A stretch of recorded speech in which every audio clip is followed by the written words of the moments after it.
I knew trans people, but I'm not sure that the trans movement was quite as much in the consciousness of the American public as it is now. And I don't think that I could necessarily get away with such a controversial character. There's something electric about writers who don't just tell stories, but invite us into worlds where identity, desire, and imagination collide with blunt honesty. J.W. Steed is one of those writers. A seasoned novelist and essayist based around New York City, he's been weaving queer narratives long before it was popular, melding eroticism with speculative fiction in ways that are frank, funny, and deeply human. What struck me most with J.W.'s work isn't just the unabashed sexuality, though that's a big part of it. It's how he layers his stories with emotional truth and complexity. Like in his story Journey's End, where cloning becomes a poignant metaphor for love, loss, and the search for selfhood, all set against a background of sci-fi dystopia. It's sexy, yes, but also a meditation on family bonds and identity. He told me about writing queer characters who don't just exist on the sidelines, but live full, messy, joyful lives, with flaws, humor, and erotic freedom. And about pushing back against a publishing world that often asks queer erotic writers to play small or hide in closets, even today. What I love is how rooted his writing is in his own history, from youthful poetry inspired by Edward Lear to the candid personal essays on his long-running blog, exploring queer desire with wit and tenderness, and how his creative process reveals the roller coaster of a queer artist's journey, from moments of doubt, loss, and rejection to breakthroughs fueled by truth and vulnerability. If you've ever wondered how queerness and genre fiction can collide in bold new ways, or how eroticism can be a powerful tool for storytelling rather than just titillation, this conversation with J.W. Steed is a masterclass in that alchemy. So hold on tight as we dive into the erotic, the speculative, and the deeply personal, with a writer who reminds us that desire itself is a radical act of self-expression. This is Art in the Raw. All right, J.W. Steed, welcome to Art in the Raw. Thanks for joining us today. Well, thank you for having me, David. I'm looking forward to the conversation. What first drew you to writing, and how did your queer identity shape that early creative voice that you had? Very good question. I have always been a writer since I was a child, essentially. I began writing a lot of poetry, not any of it good by any means. But by the third or the fourth grade, I was writing a lot of poetry, a lot of comic poems. I was very influenced by the poetry of Edward Lear, the Victorian poet.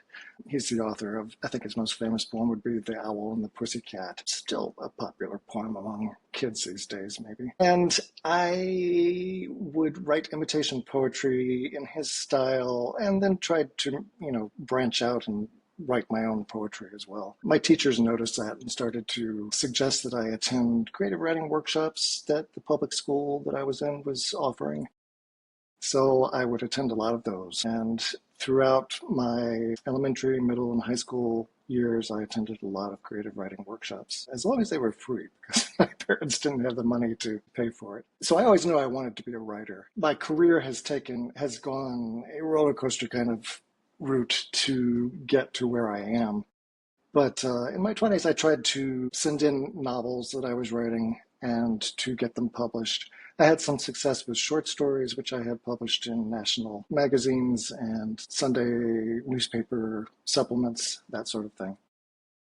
But I did not become a published novelist until I was in my 40s, when I realized that I had to buckle down and actually get things done. I started writing for a young adult imprint for teens and got my first books published that way. I branched out into adult books as well. Within the first 5 or 6 years that I started to get serious, I had 16 novels published internationally. Nice. I have had some that were even translated into foreign languages. And then later on, I've kind of branched out into this erotic side of my career, which has been very exciting and fun for me. So that's been my basic journey. Can you recall a moment or experience that kind of made you realize that you wanted to write about that erotic queer desire? I have always wanted to be very frank about my sexuality in my books, but I have not been able to do that just because of some of the genres that I was writing. When I was writing for young adults, you could be flirty a little bit, Mm-hmm. but you could not be outright sexual. The imprint that I was writing for was targeted primarily towards teenage girls. So the publishing house asked me if I would mind publishing under a female pseudonym, which I didn't mind at all. I don't really have much ego attached to putting my name to my real life name to a piece of fiction. When I was writing for adults, the primary market that I was writing for was adult women, women's literature, romance, that sort of thing. And I could not be very frank about my sexuality then either. Still, I was able to write about some aspects of my sexuality, even within those works. I was able to include in my very first novel, which I'm very proud about because it was the early 2000s, I had a trans character that really did not go very much remarked about. Nobody objected to it. I don't know if people noticed. Perhaps not, but I thought that was fun to do. And I had queer characters of all kinds within subsequent novels. Even when I was writing under my own name, I was able to, for a fantasy series that I was doing, I was able to include a character who was the child of two gay adult parents. And that was quite satisfying to do. But being able to write frankly about my sexuality and to include, some of my own experiences and past sensory data has been very satisfying to me. How long ago was the trans character that you mentioned in terms of how the politics is today around trans rights? How far ago was that? This would have been in 2005, I want to say 2004, 2005. I knew trans people and, Mm-hmm. I was accepted them as what they were, but I'm not sure that the trans movement was quite as much in the consciousness of the American public as it is now. And Agreed. I don't think that I could necessarily get away with such a controversial character. It's not controversial to me or you, perhaps, but to many To the people, general and public, yeah. certainly to publishers these days. I don't think I could get away with that these days, unfortunately. Yeah. You mentioned a few of your earlier literary influences, the poetry and such. How have those influences evolved as your work has developed? Some of my earliest influences were very serious or very comic. I think that as a result that I've kind of mingled the two sometimes. Uh-huh. When my mom first took me to the adult side of the library, which was a big rite of passage to me, she took me to the adult side when I was, I think, 10 years old, about because I'd run out of books to read on the children's side. She gave me a handful of books, and among them was Shirley Jackson's We Have Always Lived in the Castle. And Shirley Jackson is the author of many respected short stories, novels. She's the author of the short story that just about everybody used to read in high school, The Lottery, which is Mm-hmm. quite famous. She's the author of The Haunting of Hill House, which was adapted into that Netflix series a few years ago. But also in that same library trip, she gave me the novel by Patrick Dennis, Auntie Mame, which of course has been made into movies and musicals since then. It's a ridiculous comic book. And those two authors have been among my favorites my entire life. I kind of tend to include, even in the most serious of my books, have comic scenes or comic little interludes, just because I believe it makes the serious parts more serious and the sexy parts more sexy. It's a good way to So put it. I read a lot. I've been able to adapt my own style from Mm-hmm. the authors that I have read, and I'm always happy to talk about the books that I love to read as well.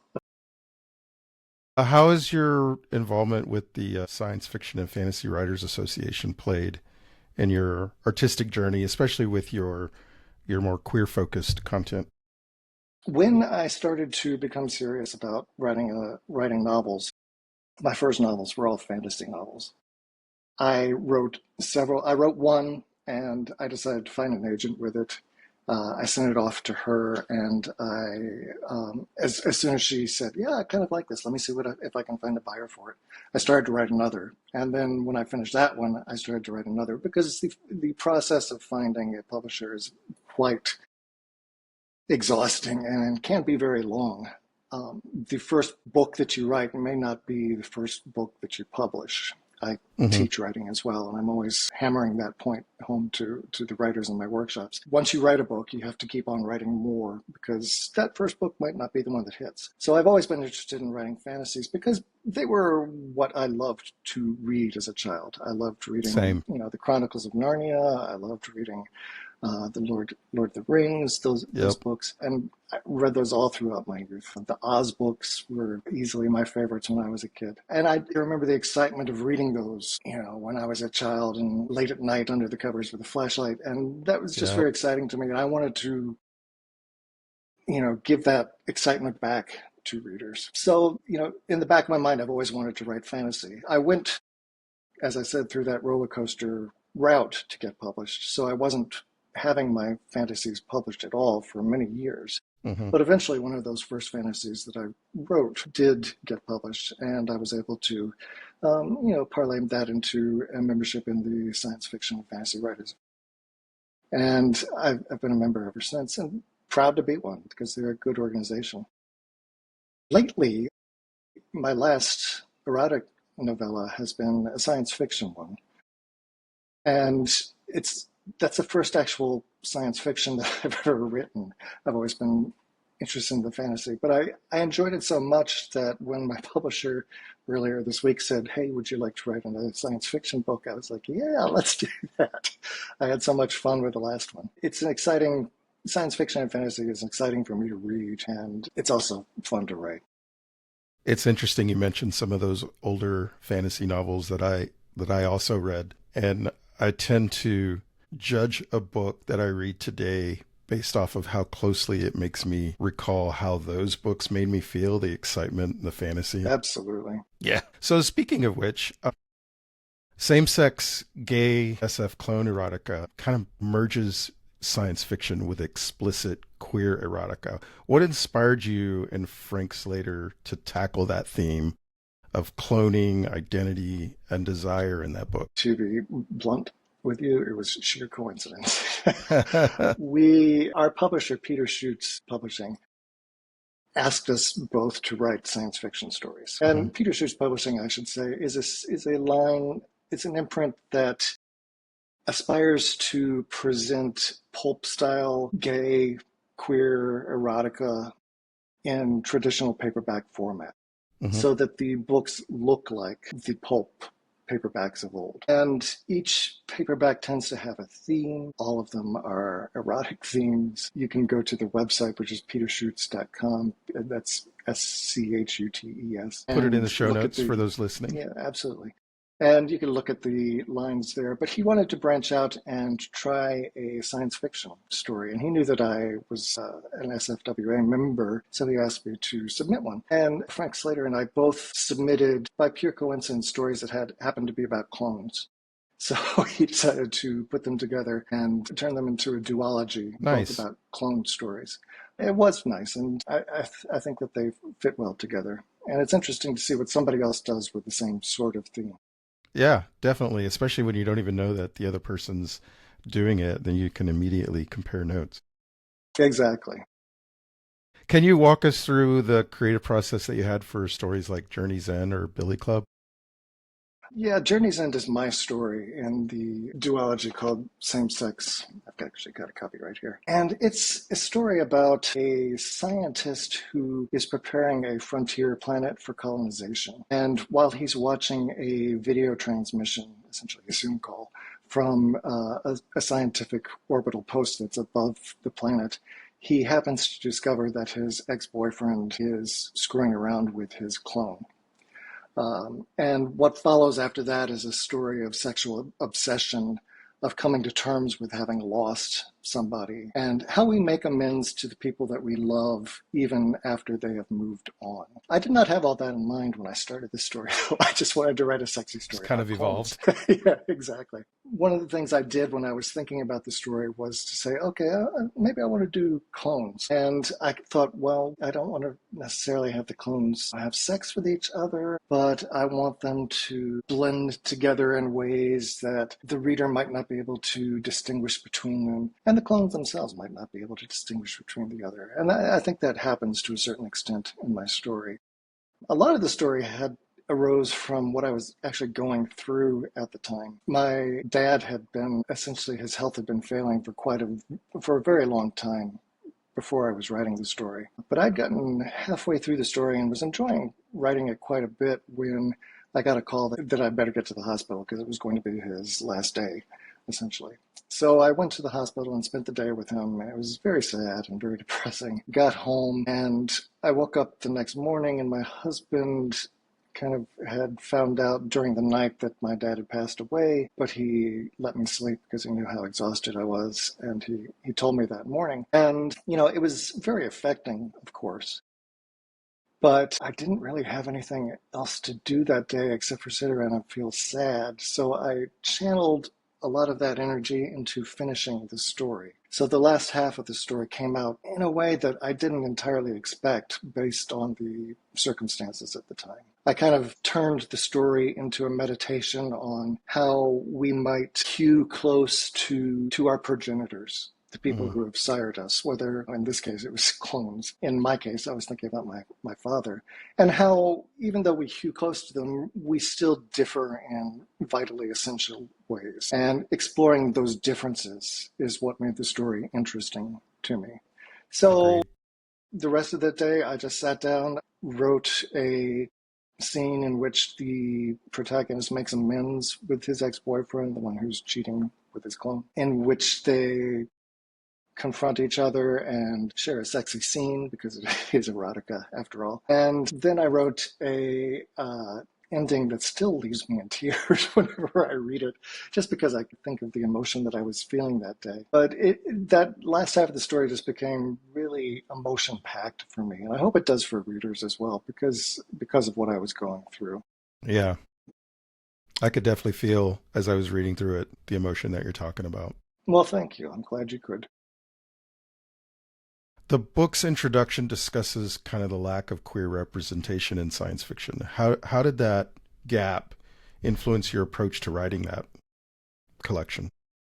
I think that there is a certain degree of queer representation in science fiction. Even in the 1980s, I can remember reading science fiction novels that had queer characters in them. Mm-hmm. I do not think that there is a lot of very sexual queer characters. When queer characters are allowed to exist, they are often very sexless. They don't have any physical contact with other queer characters. I think of a novel like Ethan of Athos, which is a Lois McMaster Bujold novel, one of her earliest ones, which is set in space and it basically has a planet of the queers, where the entire planet is men, and they reproduce using petri dishes and that sort of thing. And they're fairly explicitly gay coded and have relationships with each other, but they don't actually have sex at any point. And when I read that, I was kind of disappointed. And I'm not expecting to find these sort of outright sexually explicit scenes that I pen in my novels, but some types of let them have some fun, essentially, is what I would like to see. Yeah. So I kind of in my novels like to take a literary approach. I like them to be well written, and I like my novels to have engaging characters and be thoughtful and be funny at the same time. But I like them to be sexy as well. My characters should have fun. They deserve it. Yeah. And I recognized that as I was watching some of the latest episodes of some of the Star Trek series where they have some openly gay characters, some openly non-binary characters, and some of the other sci-fi. Bortus is one character from one of the sci-fi series that I'm not recalling the name of it at the moment, but he was in a same-sex relationship and they even had a child together, but you didn't see overt sexual intimacy between the characters. It was just hinted at. I agree. And in Star Trek Discovery, which I think is the one you're talking about, you've got male characters who are essentially husbands and definitely partners and lovers, but they at most they share a chaste kiss. Now this is Yeah. partly because of the franchise, Yeah. but they could deserve some shirtless, sexy time in bed with the Agreed. covers pulled up. If Captain Kirk can have some shirtless, sexy time, I don't see why Exactly. the other two couldn't. Exactly. So you've also got a blog that you write. It's not erotic fiction, it's erotic personal essays. Yes, it is. How does that interplay between the fiction that you write and your autobiography? Another good question. I have been keeping a blog online for 15 years now. It's been since 2010. So that's a big chunk of my life, in which I write about my erotic history, in which I write about my erotic adventures, in which I think about and discuss sexuality. Again, as I said, it's not fiction. It's all me, essentially. I had a storied youth, so I have a lot of stories from my teenage years and 20s in which I discuss the things that I did then as a sexual being. And it's gone on for 15 years now, with varying degrees of enthusiasm on my part. There haven't been any huge years-long lapses, but sometimes there may be several months that go by between entries, depending on what other projects I'm doing at the time and how much fun I happen to be having. But I discuss all kinds of things in my blog. I use my past a lot in my erotic writing because Mm-hmm. writing that blog is how I became comfortable with writing sexual scenes. When I was writing romances or women's fiction under a woman's pen name, I couldn't write, well, for one thing, I was writing straight love scenes, for which I have limited enthusiasm, shall we say. And for another, I couldn't get as explicit as I necessarily do in my current erotic fiction or on my blog. So I wasn't entirely comfortable with writing explicit scenes at first. And as a challenge, I decided to keep this blog so that I could develop that side of myself. Mm-hmm. And it has, boy, has it developed. That's all I'm going to say. But I use a lot of my blog material for my fiction. The first erotic novella I ever had published, for example, was called Sleazy A, which is part of the anthology Dirty Dorms and Fresh Men. You can kind of guess the theme from that. Infer. And yes, exactly. And it's a look into a single weekend of a character named Wick, who's a sophomore at a small southern college. And he has encounters with three different gentlemen who represent three kind of archetypes of queer men at the time. And it's set in the 1980s. But one of them is a favorite married professor of his. Another one is an overnighter with a closeted professor who's so far back into the closet that it makes him toxic to be around. And finally, there's a chance at romance with a younger man his own age. This book is fictional in the sense that the main character has a different name for myself. Essentially, it is three encounters with three different men that I knew during my college years. Mm-hmm. And the first two men are encounters straight out of my history. The third one is a fictionalized version of a boy that I had a chance with, but to whom I said no, unfortunately. And we spent the rest of the year after I said no regarding each other mournfully from across the classroom. You can hear the violins playing in the background as I tell you this. I hear the And he longing moved in your to voice. there was longing in our eyes too. He moved to New York City shortly after graduation and died in that first wave of the AIDS pandemic. And for the rest of my life, I have regretted not getting to know him better. So this first novel is a way of memorializing him in fiction and giving him a life beyond the life that he actually had. It's beautiful. Well, thank you. I regret, not saying yes to him at the time, and it came out in this story. But this is a way for me to celebrate my past and to translate my sexual fun into fun for others. So the stories that you write in your most recent book and some of your other writings are definitely, as you've mentioned, unapologetically kind of explicit.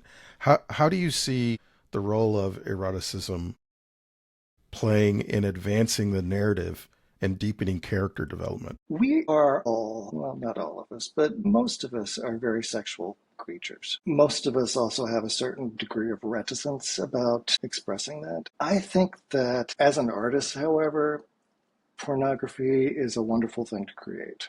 And, whether you call it erotica or whether you call it pornography, I use them interchangeably. They're both fun to create, fun to consume. When you write erotica, when you create pornography, you are setting the example that you want to see in the world. Sometimes these characters can be cautionary. For example, when I wrote about that professor who was so far in the closet that he was toxic to everyone around him, that was a real life person, but I learned from him about what I did not want to be as a sexual gay adult. And, I want to communicate that to others as well, that, living your life, enjoying your sexuality can make you a better person, I think. When you're writing erotica, you're celebrating an important part of yourself, or at least I hope that you think it's an important part of yourself. And this goes for any artist, whether they're writers or not. But you're celebrating a part of yourself in a way that arouses not only these sexual organs, even though that can be a valid end goal, but you're also trying to arouse a person's hopes and fear. You're trying to arouse their laughter as well. And, maybe you're even trying to draw a tear from them. Erotica does not limit itself to, the down below organs. It is a buffet of the senses, and it should be arousing all kinds of senses and emotions. You're being provocative in the best way when you are writing or creating erotic works.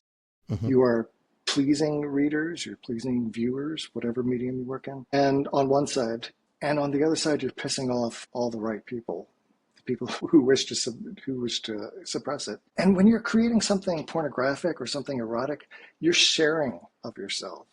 You're making yourself vulnerable. And I think the best art comes from that place of vulnerability. I think being able I agree with that. I think when you're able to open yourself up in that way, when you're able to communicate something that you feel about so strongly, as I feel about the enjoyment of one's sexuality, you're writing from a place of strength. Yep. Yeah, that's a beautiful way to put it. Want to strip down and connect with a community that celebrates real bodies, real stories, and unforgettable adventures? Check out Go Naked Magazine, a bold, body-positive magazine for gay male nudists. And if you're ready to turn the page and travel, Go Naked Travel curates incredible clothing-optional getaways around the world. Think sun, skin, and seriously good vibes. Subscribe today at gonakedmagazine.com and gonakedtravels.com.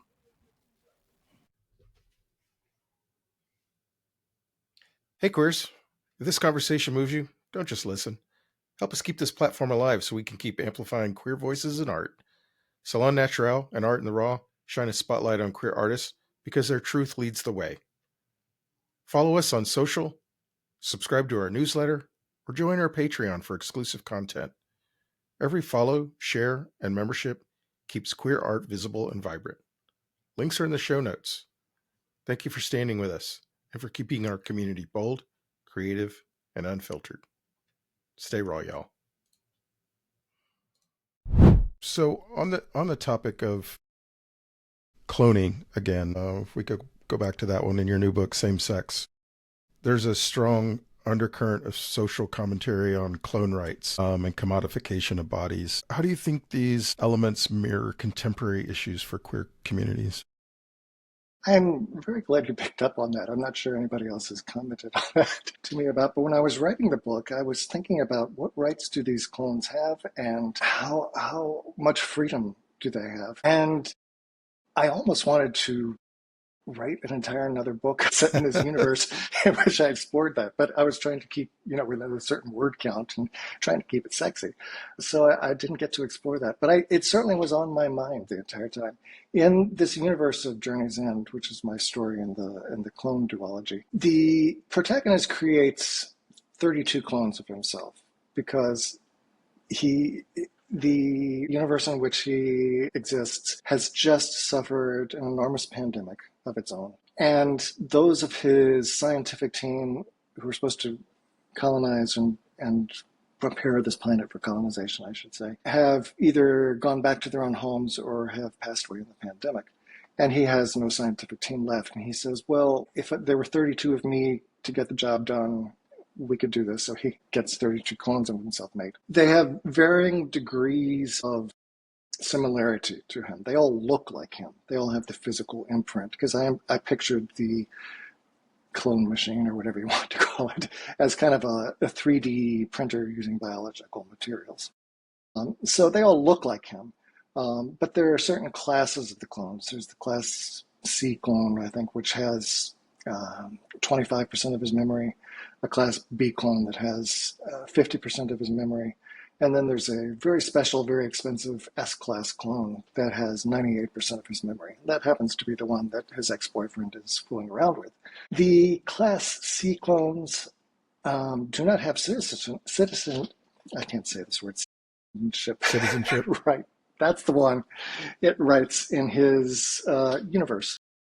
The Class B ones will eventually have citizenship, but do not currently.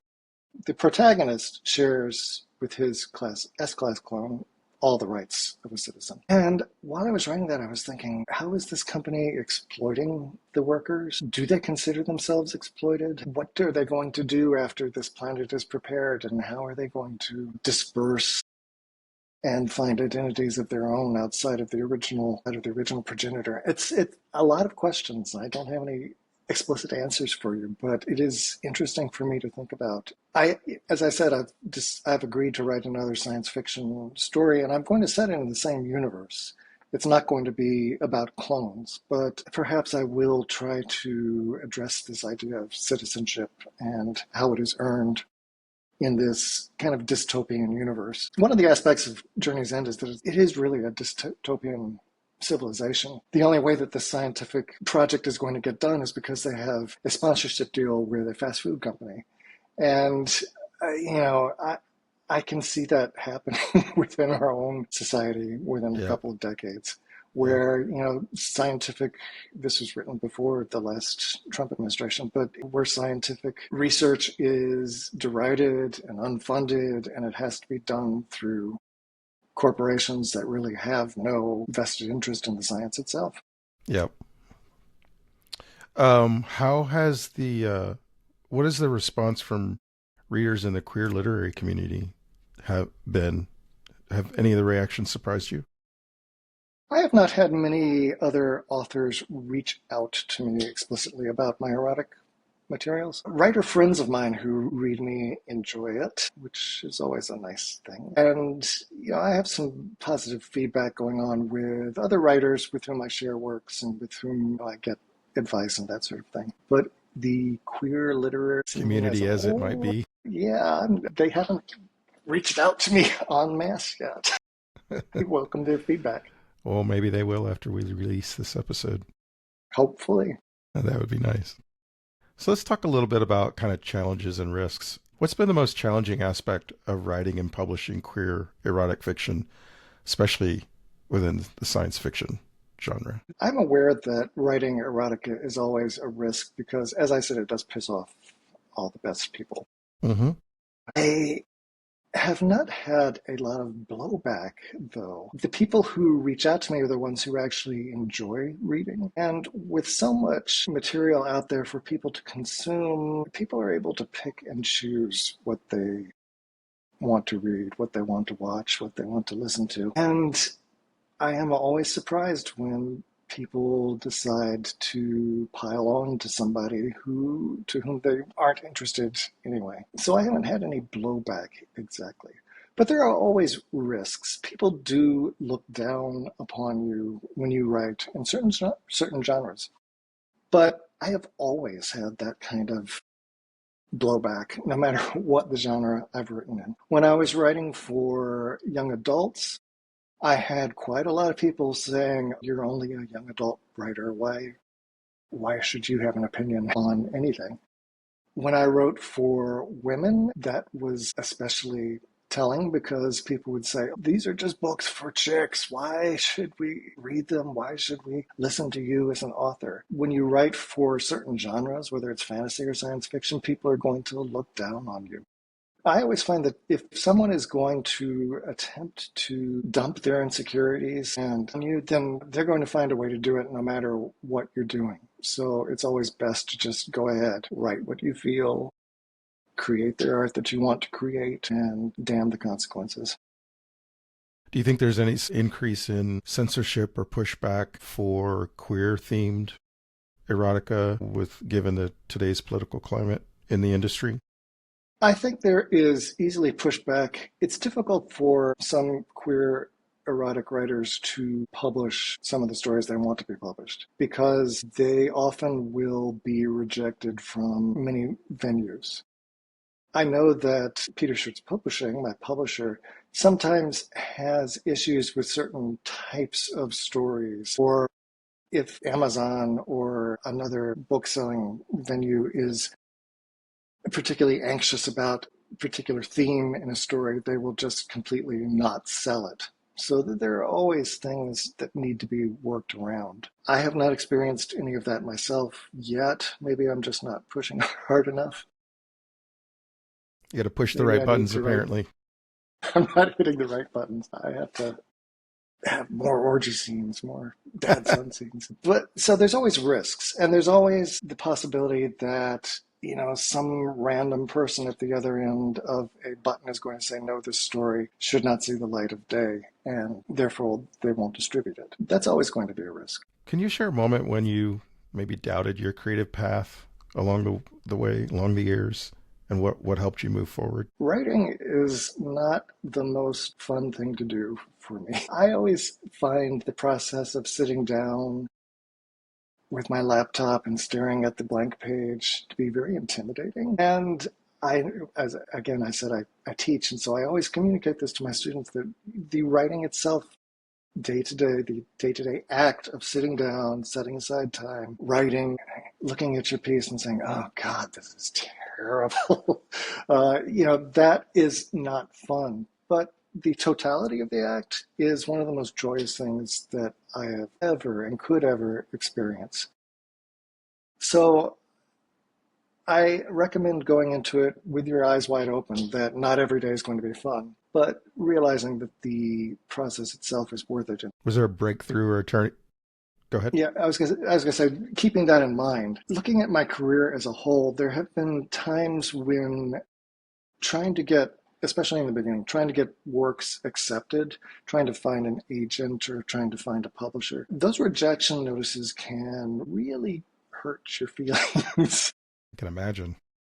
It shouldn't, because when you're on the hunt for an agent, you're really looking for somebody who's going to be enthusiastic about you, who's going to want to represent you, and who's finds your work exciting.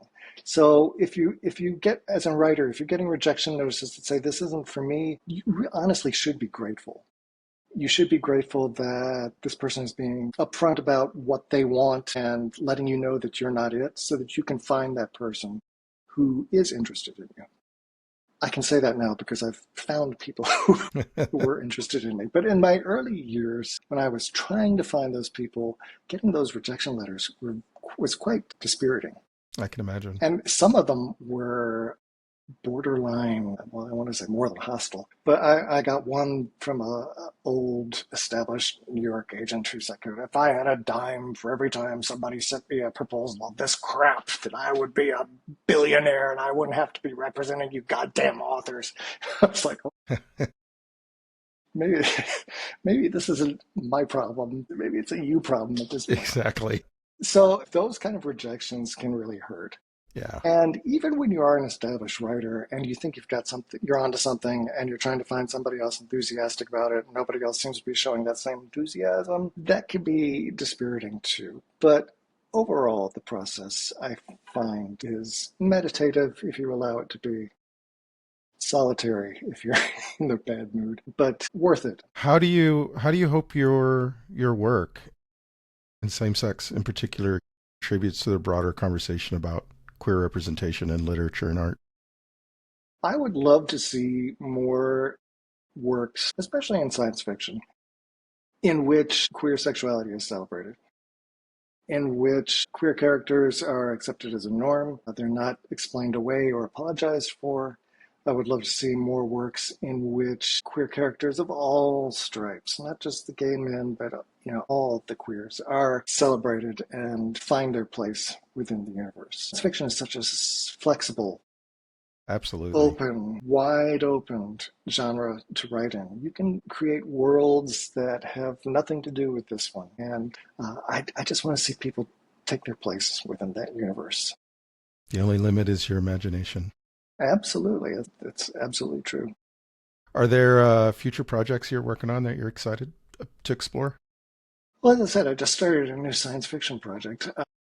Peter Shoots Publishing came to me and said, would you be willing to write another science fiction story? I was like, sure. And he said, well, it has to be about a road in outer space. That is really weird. A road in outer space. I don't know how to do that. And I said that to myself. I didn't say it to him. I was like, all right, let me think about that. And I went to bed that night, and there's that liminal area between sleep and wakefulness where you're just kind of lying there and your brain is going. And I was thinking, okay, I've got an image of two men on this alien road against a foreign horizon with groves of trees on either side. And then I was like, yeah, I could write this story. So I got very excited about it because I started thinking about what are these two men doing on that road? What is this alien ecology that's surrounding them? Who are the people that built this road so long ago in the past? And then I was off and running on another story. And it's exciting to start a story and have nothing but questions and nothing but ideas. Nothing's quite set in stone so that your imagination can still roam free. And I'm very excited to have been working on that for the last 2 or 3 days. Nice. What advice would you give emerging queer writers who want to push boundaries in their own work and get published? Be true to yourself. One of the things that I ask my own writers in my workshops to do is to think about a credo, things that they strongly believe in. I like them to write actual statements in which just, make a list of statements of stuff that you believe in. Things like, I believe my work should be heard. If you believe that strongly, that's what you need to do to be a writer or an artist. Write about, if you feel strongly about politics, make a series of statements about politics. If you feel strongly about the connections between yourself and your family, write statements because from those statements of belief is where strong writing emerges. If you don't believe in things strongly, you can tell it in your writing. If you do believe about what you're writing and you feel it in your heart and you feel it in your gut and maybe even you feel it in your groin if you're writing erotica, you're going to write something that's strong and relatable and other people want to read. So I say, know what you believe, feel strongly about what you believe, and be willing to communicate that to people in an honest way. I think that's really great advice. And I think it also merges pretty well with something you mentioned earlier around how the best writing, the best art comes from a place of vulnerability. And sometimes when you're in that place of vulnerability, you've got to be able to be truthful with those statements that you were just talking about writing down with yourself and with your audience about what those statements are. I love that. Thank you for sharing that. And I don't even believe you need to, those statements don't actually have to appear in your novel. Yeah. Or your short story or whatever. But you do have to be able to communicate your feelings about what you're trying to say. Why you're doing it. And why you're doing it. All right. Well, it's time for the 10 questions that we ask at the end of every podcast interview. These 10 questions are inspired by Inside the Actor Studio, but we've put a little bit of an artistic flair to them. So are you ready? I guess I'm as ready as I will be. Number 10? What is your favorite artistic medium or tool? I suppose it would be words. Words are what I work with. They're what I enjoy working with best. And they've always been my medium of choice. Since you're a writer, what literary trend or cliche do you wish would disappear? If you had asked me this at various times in my literary career, I could have answered so easily. There was a time that I was ready for vampire novels to disappear. In the There 90s? wasn't exactly. There was a time I was ready for dystopian young adult novels to disappear. I'm not really sure what I would want to disappear right now, but I think it would be the novels by or the works of fiction by people who didn't actually write it but have big names. If I if a real housewife is supposed to have written a novel, I don't want to read it. Yeah. If somebody who is famous has written their memoir, but I can pick it up and tell that it isn't in their voice at all, I'm not going to enjoy it. So Yeah. that's the answer I'm going to go with. What fuels your creativity the most? What fuels my creativity the most would be partaking in media that I have not had a hand in. Watching television programs that excite me, watching movies that excite me, reading other books that excite me, going back to old favorites that inspired me in the past. Those are the things that I think keep me going. What sound or noise instantly inspires you? A sound or a noise that inspires me? What a curious question. I will tell you that when I write, I tend to write with headphones on, and I tend to have music playing very loudly. And usually it tends to be pop that I don't have to listen to very closely, Mm-hmm. but which I still enjoy. So I'm not going to give any particular noise or song, the most prominent Music in general. position here, but just music in general. Yeah. If you catch me writing, chances are I'm probably blasting Kylie Minogue in my ears. I can appreciate that. What sound or noise completely kills your focus? I can tell you that easily. The sound of my cats yakking up. That brings everything to an instant halt. When I'm writing, I'm also listening to see what the cats are up to because I'm usually at home. And either they are getting into a fight on the front porch with cats that are passing by, or they are yakking up, and I will have to hop to my feet and clean it up immediately. There you go. What's your favorite word or phrase to include in your work? One of my favorite words, I don't ever use it all that often because I don't want it to be noticed, is the word susurrus, it's kind of like a hush. It's kind of like the hush noise that tall grasses make in the wind. It's almost an onomatopoeia. Yeah. I love to sneak it in when I can. I don't do it very often because it's such an unusual word that I'm afraid it will be noticed. Well, onomatopoeia is also an interesting word to throw in there It every is, once in a while. but I don't spell it that well. If you could see any queer artist or writer, living or dead, honored with a major public monument, who would it be? Public monument. I think I would go back to the author I mentioned before, Patrick Dennis, who was so important to me in my childhood. He was a queer author. He wrote during the 50s and 60s and very early 70s. And as I said, he's most famous for the novel Anti-Mame, but he wrote so many others, and they're such sharp satires of the things that he likes to skewer, which is showbiz and business and Westchester County, New York City, and New York City itself. And his aim is always true. His sharp wit never failed. I don't think that his works outside of Anti-Mame get any attention these days, and it's a shame because he's still a very funny writer. I think would if like there to see was, him. I was going to say, I think if there was a statue with him, I think at the bottom of it, it should say, "Life is a banquet," and so many poor souls are hungry. I think I'm probably going to get skewered for getting that quote wrong. Isn't it starving to death? Starving to death. There something you go. Like that. Yeah. Live, that's the message. Live? Yes, life is a banquet, and most poor suckers are starving to death. Now, come on, Agnes, live. Come try it. We'll get there in the end. Yeah, don't hate me in the comments. What is one profession or creative field you could never see yourself in? Well, I will tell you that I rejected a career as an academic. My parents were both academics. They taught history. And they kind of expected me to be an academic as well. And I followed in their footsteps for the longest time. I studied for a PhD. I used to teach. I used to I worked as a college professor for quite a long time, adjunct, not actually tenured or anything. But I rejected it because I did not want to live that monastic life that I saw my parents living, trying to publish and trying to not perish in the process. It was the life had a calling for me. It was very seductive. It could be very sweet for those people who enjoy it, but in the end, it really wasn't for me because I couldn't be true to myself, true to what I wanted to do.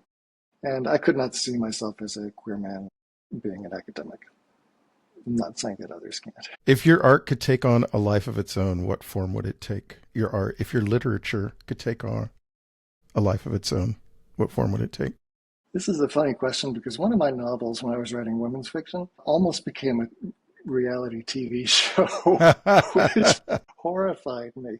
I wrote a book in which it was about a man on the make and the methods that he used to try to pick up chicks. This was back in the days of, I can't remember the name of it, that handbook for men who would try to pick up women by dissing them and negging them or whatever it was called. But I wrote this fiction. It almost became a reality TV show. It was optioned. I actually got some money for it. Not a lot, but I got some money for it. And as an author, free money is always a fantastic thing. And I was just sitting back in horror thinking, what the hell are they going to do with this? And how are they going to turn it into a reality TV show? And when I saw it, the proposal for it, I was like, all right, go ahead.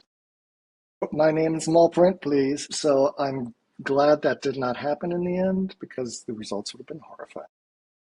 And then finally, 100 years from now, what do you hope your literature says about you to those who find it in the future?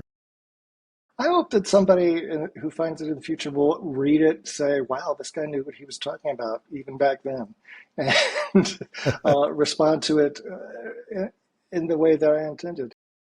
I don't particularly think much about legacy. It would be nice to be read after my demise. It would be nice to be remembered, but I focus very much on the here and now and trying to give the people who read me pleasure now rather than thinking about what people in 100 years will think of me. That said, if you are 100 years in the future and you happen to be watching a recording of this podcast, hey from the past, and I hope you're enjoying Hi from the past. Well, JW, it was very nice talking to you and getting to know you. Looking forward to seeing what comes next with your byline on it. Well, thank you. And I'm looking forward to hearing more from your podcast, which I enjoy very much. Thank you. I appreciate that feedback too. Thanks for joining us in this raw conversation. If this artist's work resonates with you, you can find their social media links in the show notes below. And remember, art thrives when we lift each other up. Tag us at Salon Naturel or hashtag #ArtLaRaw with your reactions. We repost listener art every Friday. Unlock uncensored studio tours, erotic art zines, and voting power on future guests by joining our Substack or Patreon. Links below. If this episode sparked something in you, leave a 5-star review with the word RAW in the title. Algorithms hate us, your voice keeps us visible. This episode was produced by Salon Naturel, with editing by David Smith, original theme music by Exicat. And keep making art that terrifies the censors. This is David Smith. Until next time, stay raw, stay rebellious.